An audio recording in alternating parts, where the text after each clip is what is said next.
Kitab Keluaran pasal 7. Allah mengangkat Musa.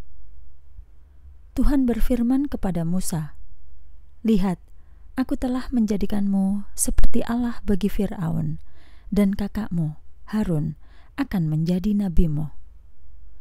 Kamu harus menyampaikan semua yang kuperintahkan kepadamu, sedangkan kakakmu Harun akan mengatakannya kepada Fir'aun agar dia melepaskan bangsa Israel keluar dari negerinya.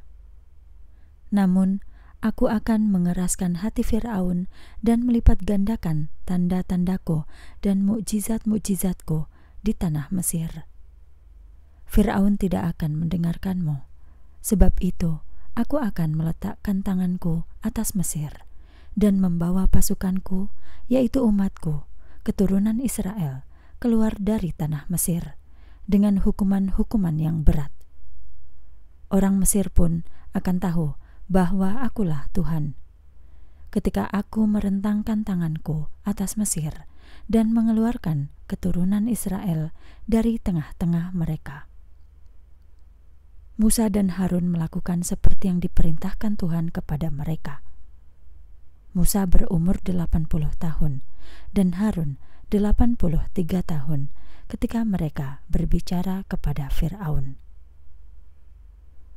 Tongkat Musa menjadi ular. Tuhan berfirman kepada Musa dan Harun, "Jika Fir'aun berkata kepadamu begini, berikanlah satu mukjizat, kamu harus berkata kepada Harun, ambil tongkatmu dan lemparkan itu di hadapan Fir'aun. Tongkat itu pun akan menjadi seekor ular." Jadi Musa dan Harun menghadap Fir'aun dan mereka melaksanakan seperti yang diperintahkan Tuhan. Harun melemparkan tongkatnya di hadapan Fir'aun dan para hambanya. Lalu tongkat itu menjadi seekor ular. Kemudian Fir'aun memanggil orang-orang pintar dan para ahli sihir.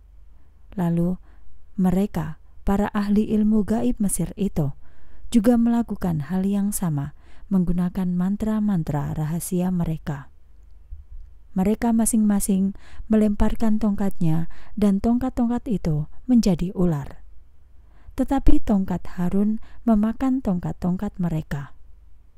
Namun hati Fir'aun dikeraskan sehingga dia tidak mau mendengarkan mereka, seperti yang telah Tuhan katakan. Bencana pertama, air menjadi darah. Kemudian Tuhan berfirman kepada Musa, "Hati Fir'aun itu keras. Dia menolak untuk melepaskan bangsa itu pergi. Pada pagi hari, pergilah kepada Fir'aun. Amatilah ketika dia sedang menuju air. Berdirilah di tepi sungai untuk menemuinya. Kamu harus membawa tongkat yang pernah berubah menjadi ular itu di tanganmu. Kamu harus berkata kepadanya, 'Tuhan, Allah orang Ibrani, telah mengutus aku kepadamu.' Katanya, 'Biarkan umatku pergi, supaya mereka dapat melayaniku di padang belantara.'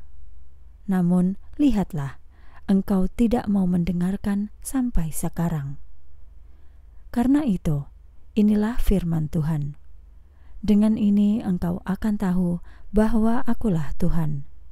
Lihatlah, dengan tongkat di tanganku ini, aku akan memukul air sungai, dan itu akan berubah menjadi darah. Ikan-ikan di sungai akan mati, dan airnya akan berbau busuk. Orang Mesir tidak dapat lagi minum air dari sungai." Kemudian Tuhan berfirman kepada Musa, "Katakan kepada Harun, ambillah tongkatmu dan ulurkan tanganmu ke atas air orang Mesir, ke atas sungai-sungainya, kanal-kanalnya, dan ke atas kolam-kolamnya, atas semua penampungan air, sehingga semuanya itu menjadi darah.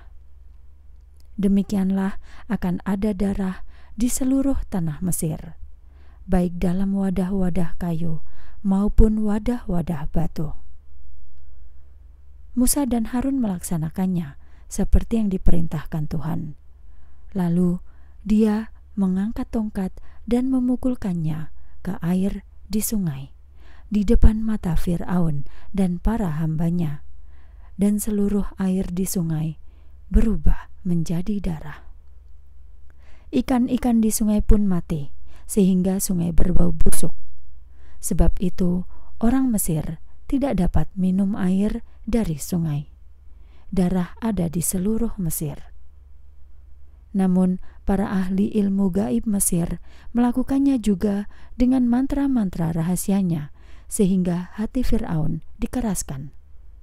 Sebab itu dia tidak mau mendengarkan mereka, sebagaimana yang telah difirmankan Tuhan. Fir'aun berbalik dan kembali ke istananya. Bahkan dia juga tidak menaruh hatinya terhadap hal ini. Semua orang Mesir menggali di sekitar sungai untuk mencari air minum karena mereka tidak dapat minum air dari sungai. 7 hari telah berlalu sesudah Tuhan memukul sungai.